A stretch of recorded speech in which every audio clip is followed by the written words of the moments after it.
Welcome back on my YouTube channel learning friend. तो आज की वीडियो में आपके लिए बेहतरीन एक अच्छा टॉपिक लेके आया हूँ। और ये क्वेश्चन, ये जो बात है, एक व्हाट्सएप ग्रुप पे पूछी गई थी कि अगर मैं किसी कंपनी में रेजिग्नेशन देता हूँ तो वहाँ का आजकल क्या होगा, ज़्यादातर कंपनीज में जो आपको नोटिस पीरियड सर्वाइव करना होता है वो 3 महीने का नोटिस पीरियड सर्वाइव करना होता है। तो और जो जहाँ अप्लाई किया हुआ होता है वो लोग अर्ली जॉइनर्स प्रेफर करते हैं कि जो लोग जल्दी से जल्दी हमारी कंपनी ज्वाइन कर पाएँ। तो आजकल ये जनरल हो चुका है। तो वो लोग ये भी कहते हैं कि आप ऐसा करो, बिना रिलीविंग के मेरी कंपनी ज्वाइन कर लो। अब ठीक है। तो उसका यही क्वेश्चन था कि क्या मैं बिना रिलीविंग लिए दूसरी कंपनी से वो कंपनी ज्वाइन कर सकता हूँ जहाँ वो लोग बोल रहे हैं कि आप जल्दी से जल्दी कंपनी ज्वाइन करिए इस जॉब के लिए, वरना ये नहीं रहेगी।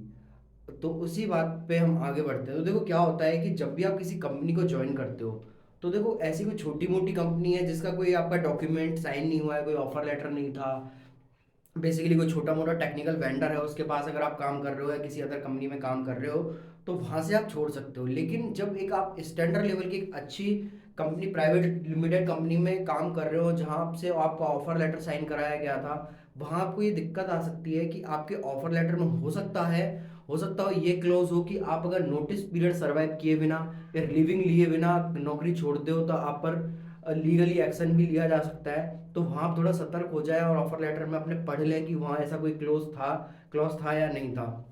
ठीक है, पहली चीज़ ये हो गई। दूसरी चीज़ अगर हम बात करें कि आप किन सिचुएशन में बिना रिलीविंग लेटर के नौकरी छोड़ सकते हो, जॉब छोड़ सकते हो, तो देखो उसमें ऐसा है जहाँ पे आपको नोटिस पीरियड भी सर्वाइव ना करना पड़े।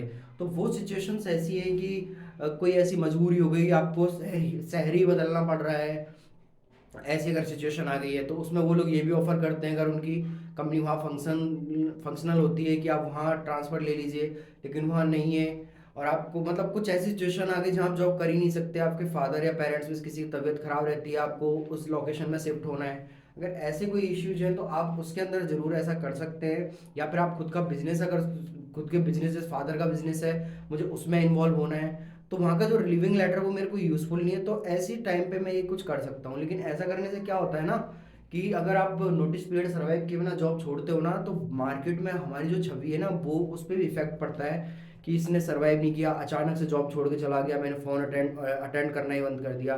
तो वो इफेक्ट डालता है आपके मार्केट में, इंडस्ट्री में। अब दूसरी बात है कि दूसरी कंपनी अगर आपको बिना रिलीविंग लेटर के ले रही है, इसका मतलब क्या है कि वो अपने रिकॉर्ड में आपका पास्ट एक्सपीरियंस नहीं दिखाएगी, वो नहीं कहेगी कि ये इस कंपनी में काम कर रहा है। क्योंकि किसी कंपनी में अगर तुम्हारा पास्ट एक्सपीरियंस दिखाना है तो वो एक रिलीविंग लेटर से ही पता चलेगा कि इसने इतने टाइम से इतने टाइम तक मेरे हमारे साथ काम किया और इसका बिहेवियर कैसा था, सारी चीज़ें कैसी थी। तो मैं आपको यही राय दूंगा कि आप दूसरी कंपनी में जा रहे हो तो रिलीविंग लेके जाओ, नहीं तो आपको एज ए फ्रेशर ही रिक्रूट करेगी। तो सबसे बेस्ट ये है कि आप आराम से 3 महीने सर्वाइव करो, ज़्यादा जल्दीबाजी ना करो। 3 महीने में आपको सोचने और समझने का भी टाइम मिलता है, और हो सकता है इसी कंपनी में आपकी कंपनी आपको वापस रिटेन कर ले। तो कोई भी कंपनी छोड़ने से पहले वहाँ का नोटिस पीरियड सर्वाइव करें, मेरी तो यही राय रहेगी। बाकी आपको मैंने पॉइंट्स बताए हैं कि आप बिना लिविंग लेटर लिए अगर कंपनी छोड़ते हो तो क्या क्या हो सकता है या किस कंडीशन में आप छोड़ सकते हो। वीडियो पसंद आई हो तो लाइक कर दें और चैनल को सब्सक्राइब कर दें और भी ऐसी अच्छी बेहतरीन वीडियोस देखते रहने के लिए। Thank you.